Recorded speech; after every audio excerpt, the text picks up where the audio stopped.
Hi everyone, in front of me I've got Samsung Galaxy A36 and let me share with you how to check the total screen time on this device.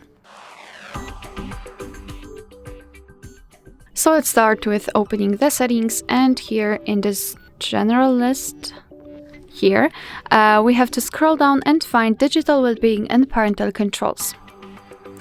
Right here we've got the graph which will show us for how long we've been using this device today. In my case 46 minutes, and most of the time I've spent on the settings or the camera.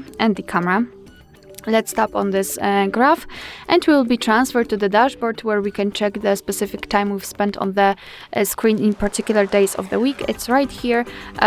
We can check in my case 18th of March and 17th and compare it. We can show categories if you want to. Alright, and of course under it you've got the list of the apps which you've been using with the specific time you've spent on them.